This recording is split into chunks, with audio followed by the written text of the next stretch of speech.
And hello YouTube, this is Thomas Judge back once again with another instalment of my Ultimate New 52 Reading Guide video series. To provide a bit of background here, I have over the last few years read the entire DC New 52, 3,646 issues. I've used that read through to create the internet's most comprehensive reading guide for the DC New 52, bar none. That guide takes the form of this map here, which I created myself from my first-hand experience and knowledge of reading every single issue of this era of comics. This series is a careful, exhaustive, step-by-step walkthrough of each section of this map, and today's video is video 1.1, Flashpoint. Before we go any further, I would stress that even if you think you know what the New 52 is, or even if you only want to read one specific character or series in the New 52, Batman is by far the most common one, you will still need to watch the introduction video to this series, video 0.0. That video will cover a lot of the broad concepts and principles that underlie the design of this guide, and I won't be re-explaining those points here as I come across them. So if you watch this and see that I mention things in passing like the convergence line, type J readers, or volumes with big and little V's, and you find it all a bit confusing, please go back and watch the introduction. The link is in the description below. So now, with no further ado, here is the Ultimate New 52 Reading Guide. Today's episode is 1.1, Flashpoint. And I'll just zoom in here and you'll see exactly where that is, right at the centre of the map. Now, things you need to know before reading Flashpoint are as follows. Well, nothing really. I suppose all you need is an open mind, although it of course helps to know that Superman, Batman and so on exist. In that sense, all you need is average pop culture knowledge. So Bruce Wayne is Batman and lives in Gotham City and drives a Batmobile. That sort of stuff. This may seem like quite a low bar for entry to even the most passing comic fans. Facts like that are as obvious as Paris being in France or Antarctica being cold. But I don't want to take anything for granted. I did genuinely come out of a showing of Avengers Endgame to hear someone walking past me asking their friend why Superman wasn't in any of the Avengers movies yet. So yeah, I don't want to assume that things I think are very obvious are actually very obvious. Now, if you were to actually go onto any Reddit or online reading order or list for Flashpoint, most places will tell you to actually start here, where I've got the top left-hand corner at the top of this little thread, the Road to Flashpoint. So, the Road to Flashpoint is a trade paperback collection collecting issues 8 to 12 of the Flash series that was published from 2010 to 2011. This Flash series is volume 3, and by that I mean volume with a big V. Road to Flashpoint is the second trade collection, or volume with a little v, in that series. Now this part is really important. Don't believe the hype.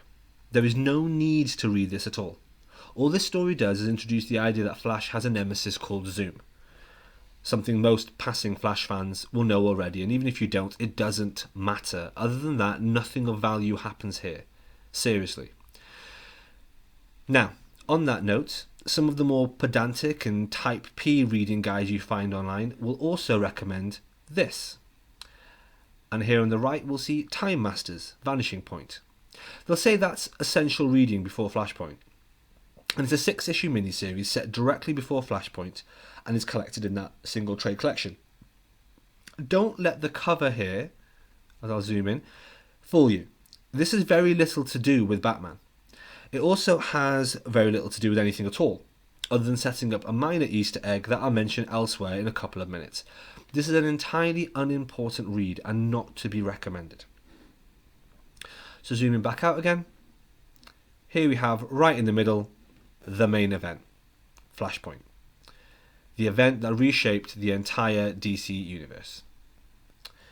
Now, Flashpoint 2011 was written by Jeff Johns, a name we'll hear a lot more from throughout these videos, and drawn by the amazing Andy Kubert. It's a 5-issue series that essentially redefines the entire DC universe and sets up the New 52.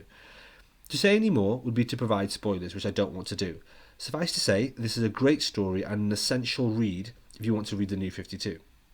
That said, if you're only interested in a particular run or series within the New 52 and don't care at all about the big picture, you can skip this, although personally I think that would be a huge shame. So this is available as single issues. a trade paperback, a hardcover collection, and even an Absolute edition. As a 5-issue series, it might seem to be laying it on a bit thick to release it in Absolute format, but it really is a great story worthy of the best treatment.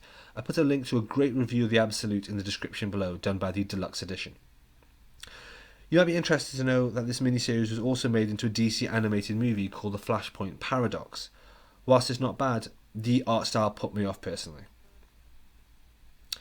Now, this is the really interesting bit. Whilst Flashpoint was going on, DC shut down all their other comic lines and only released specific spin-offs from within the Flashpoint world. These have since been collected in a series of 5 volumes or trade collections, which you can see here, and offer a broader set of stories that complement and flesh out the core Flashpoint series of 5 issues. Now, this is really important. You can see the way I've arranged them here highlights this. There is no perfect reading order for these issues or for these trade collections. Again, there are some online lists organising these 56 issues into a perfect chronological reading order. Jump from a one to another and then to another. And that's fine if you're a Type P comics collector. But I'm a Type J comics collector. I'm more casual, I'm more laid back, and I'd rather read the narrative as intended and then stitch it together in my head after the fact. And honestly, I think it's a much more enjoyable and coherent reading experience as a result. So instead, I would say read these 5 in any order that you want. And in fact, if you read them in singles, as I did, read the single series in any order that you want. What I'm going to do is offer you a quick overview of each trade collection and the series it collects within it, and whether or not they're worth reading. I personally read all these in single issues and have since had them custom bound anyway, and I'll put a link to my custom bind for that for the Flashpoint companion volume I had made into the description below. So, with no further ado, starting right at the beginning, we have the World of Flashpoint featuring Wonder Woman. Now, each one of these volumes is called World of Flashpoint featuring something. So, this features the series Emperor Aquaman, which focuses on Atlantis and is pretty good. It also contains the series Lois Lane and the Resistance, which actually introduces several familiar characters and is again pretty good. Wonder Woman and the Furies is a series that's all about Wonder Woman, good read. And The Outsider is a series that is actually totally non-essential reading for the continuity, but I found it really enjoyable. As a whole, I would strongly recommend this entire companion volume. It adds a lot of valuable context to the Flashpoint story. So next up, here, is the World of Flashpoint featuring Green Lantern. This contains Abin Sur, the Green Lantern, which is a largely forgettable Sinestro story.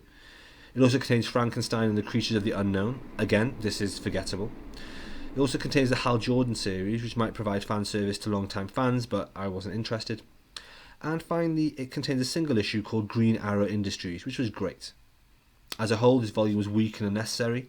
I really like the Green Arrow story as a great deal, but it's definitely not essential for the wider context. Next up is World of Flashpoint featuring Flash. Can I just say the cover to this is phenomenal. I loved it so much that I used it for my own custom bind of these volumes. Anyway, I'll try to stay focused. This volume contains the Citizen Cold series, forgettable. It also contains Kid Flash Lost, unnecessary. It has the Legion of Doom, which has some cool Plastic Man stuff. We may never have seen him looking better, but it's still ultimately dull and unnecessary. The Reverse Flash story is one I had high hopes for from the cover of this alone, let alone the way this could provide valuable insight into the main Flashpoint story. But it was actually terrible, weak art, and no real substance to it. And then there is God of War. It might be a story about a talking ape, but it is hands down the greatest story told in the Flashpoint universe. A phenomenal issue. So overall, ignore this volume, but do whatever it takes to read the God of War single issue. Moving on, next up is Flashpoint featuring Superman. This has the Boost to Gold miniseries. I don't and may never understand the affection people have for this character. Anyway, this story was vaguely interesting, but ultimately forgettable. Read it if you're a Booster fan, as I know lots of people are. Also, this story has an Easter egg callback to the end of Time Master's Vanishing Point, which I mentioned earlier in the video, something I would care about much more if either of these stories were any good at all. Then came Project Superman. Although this is about the Flashpoint universe's Superman, Kal-El, it's actually told from the perspective of someone else. I'm not going to spoil it, but this is excellent and well worth reading. Please note that it's written by Scott Snyder and Lowell Francis, not just Scott Snyder. And then we have the World of Flashpoint limited series. It's actually called World of Flashpoint, much like these collections, but please don't let that confuse you, even though it is confusing. Anyway, it's magic focused and just a bit of nonsense. And finally, there's a single issue called Canterbury Cricket. This is both rubbish and irrelevant. And finally, that brings us on to the last tie-in World of Flashpoint companion volume that everyone's always curious about, the one featuring Batman. So this one begins with a 3-issue miniseries, Batman Night of Vengeance. All I will say about this is that I often hear this described as the greatest Batman story ever told. Several major YouTube personalities say that, and I have to point out, it's not.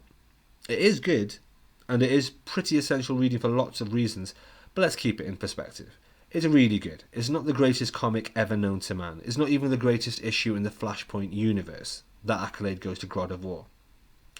On that note, if you are interested in continuing reading comics after the New 52 and moving to DC Rebirth, I gather, and I'm not personally up to date on Rebirth stuff to be honest, that this story has very important repercussions on Tom King's Batman run. So that makes Night of Vengeance essential reading, no matter what else. This volume also contains Deadman, The Flying Graysons, a Nightwing story by another name and not very good. It then contains Deathstroke and The Curse of the Ravager. Now I love the character Ravager, but even I got bored reading this. And finally the Secret 7 series. This was a waste of time. And so, as a whole, this one is definitely worth picking up for the Batman series, but nothing else. And remember, when you read it, manage your expectations. And that's it for today. That is the first video in this series, and that is showing just the core Flashpoint event there.